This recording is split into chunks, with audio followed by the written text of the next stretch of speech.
LeBron, kontrolado ang timeline kung kailan gustong bumalik maglaro. Kings versus Warriors, ibang Golden State ang haharapin ng Sacramento. At Miami Heat, nakita ang pagkakaiba matapos ang trade kay Butler. Ang Los Angeles Lakers ay nakaranas ng matinding dagok nitong weekend matapos magtamo si LeBron James ng groin strain sa kanilang pagkatalo laban sa Boston Celtics. Dahil dito, naisantabi si James sa laro ng walang tiyak na tagal, bagaman maraming nagsasabi na maaaring umabot ito ng ilang linggo. Gayunpaman, opisyal niyang sinabi na ang kanyang status ay magiging game to game depende sa kanyang kalagayan.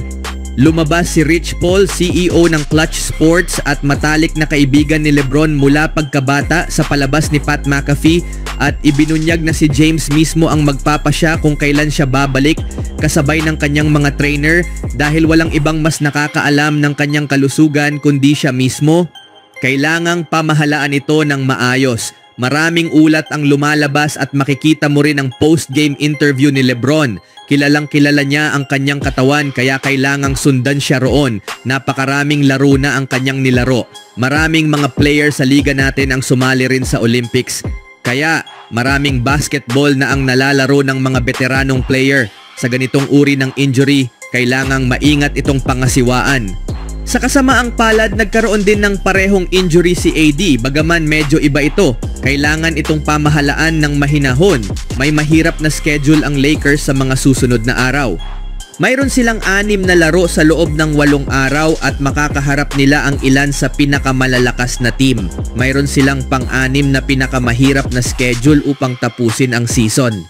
Marami pa silang kailangang gawin, maging naroroon man si LeBron o hindi. Pero kailangang paghandaan ito ng maayos. Hindi ako magbibigay ng tiyak na petsa ng kanyang pagbabalik. Hahayaan ko si LeBron na magpasya kung ano ang kailangang gawin. Mayroon siyang mahusay na trainer at medical staff sa Lakers. Patuloy akong makikipag-ugnayan sa kanila. Sa kasalukuyang season, may average si James na 25.0 points, 8.2 rebounds, and 8.5 assists. Kamakailan lamang siyang pinarangalan bilang Player of the Month sa Western Conference noong Pebrero. 21 taon matapos niya unang makuha ang award na ito noong 2004. Noong Pebrero, nag-average siya ng 29.3 points, 10.5 rebounds, and 6.9 assists in 35.2 minutes per game, na maaaring dahilan kung bakit siya nagtamo ng groin strain laban sa Celtics. Natalo na agad ang Lakers sa kanilang unang laro na wala si James laban sa Brooklyn Nets, isang team na kasalukuyang nasa rebuilding phase. Ang bagong mukha ng prangkisa na si Luka Doncic ay patuloy na hinahanap ang kanyang offensive rhythm sa team. Bagaman ramdam ang kanyang impluwensya sa laro, kailangan niyang maibalik ang kanyang scoring prowess upang matulungan ang Lakers sa ngayon. Lalong humina ang frontcourt ng Lakers matapos sumama si James kay Rui Hachimura sa injury list, habang si Jackson Hayes na lang ang natitirang sentro sa team. Sinimulan nina Dalton Knecht at Gabe Vincent ang laro bilang small at power forward sa kanilang pagkatalo sa Nets na nagpakita ng malaking limitasyon sa kanilang roster. Sa kasalukuyan, may record na 40-23. Ang Lakers ngayong season sapat upang mapanatili ang pangatlong pwesto sa Eastern Conference. Noong Pebrero, tila nakaayon ang kanilang performance upang masungkit ang number 2 seed, ngunit maaaring bumagal ang kanilang kampanya dahil sa injury ni James. Nais ni LeBron na maituring ang kanyang kondisyon bilang isang day-to-day na injury lamang, ngunit parehong ang Lakers at ang kanilang mga fans ay sabik na naghihintay kung kailan ibibigay ng star ang kumpirmasyon ng kanyang pagbabalik ngayong buwan. Sa sumunod na balita naman, ang pagharap kay Stephen Curry at sa Golden State ay hindi kailanman madali, ngunit nagawang pamahalaan ito ng Sacramento Kings ngayong season na may record na 2-1 laban sa Dubs.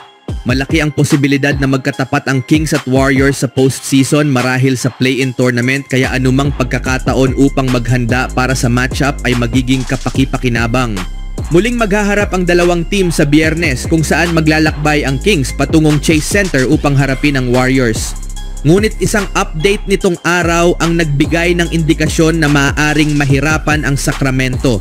Mula noong Enero, isang araw bago unang naglaban ang Kings at Warriors ngayong season, wala nang laro si Jonathan Kuminga na noon ay nasa kalagitnaan ng kanyang pinakamahusay na season bago magtamo ng ankle injury. Simula noon, hindi pa siya nakabalik sa laro at kamakailan ay napalitan sa depth chart ni Jimmy Butler. Gayunpaman, naniniwala ang Warriors na bilang mga defensive-minded wings, maaaring magsabay sa court sina Butler at Kuminga at mukhang unang pagsubok nito ay laban mismo sa Kings dahil inaasahang babalik na si Kuminga. Ngayong season, nag-average siya ng 16.8 points, 5 rebounds and 2.2 assists habang nagbibigay ng mataas na antas ng depensa. Nagsimula lamang siya sa 10 laro at lumabas mula sa bench sa 22 puntos bago ma-injure. Ngunit isa siya sa mga mahalagang bahagi ng maagang tagumpay ng Warriors ngayong season. Para sa Sacramento, lalo pang naging mahirap ang laban, ngunit may dahilan upang maniwalang kaya nilang lumaban, lalo na sa pangunguna ni Zach LaVine na patuloy ang stellar play mula nang matrade sa Kings. Sa huling balita, habang aabutin ng higit sa 10 o 15 laro upang ganap na maipakita ang epekto ng trade ni Jimmy Butler, kitang-kita na agad ang mga unang resulta para sa Golden State Warriors at Miami Heat. Mula nang maganap ang blockbuster trade noong unang bahagi ng Pebrero, naging dominante ang Warriors na may record na 11 sa mga larong may kasamang Butler. Hawak din nila ang pangalawang pinakamataas na net rating sa liga matapos ang All-Star break. Samantala, kabaligtaran naman ang nangyari sa Heat na natalo sa 11 sa kanilang huling 15 laro mula nang ipalit si Butler. Ang pinakahuli sa mga ito ay isang nakakapanlumong pagkatalo laban sa Charlotte Hornets noong Martes, kahit na leading sila ng 17 puntos sa first half ng laro. Bumagsak na ngayon ang Miami sa 6 na laro at nasa seryosong panganib na hindi makapasok sa playoffs, kasalukuyang nasa ika-9 na pwesto sa Eastern Conference. Mabilis na napansin ng Heat fans ang kalagayan ng team, lalo na matapos tumanggi ang prangkisa na bigyan ng bagong kontrata ang veteran star na nagdala sa kanila sa dalawang magkahiwalay na finals sa loob ng 5 taon. Mula sa isang alamat ng Heat na si Jimmy Butler na umalis sa hindi magandang paraan hanggang sa patuloy na pagbagsak ng Miami sa mga laro, ito na marahil ang isa sa pinakamalungkot at pinakanakakapagod na taon para sa isang Heat fan, isinulat ni Alexander Villasis ng All You Can Heat matapos ang pagkatalo sa Hornets.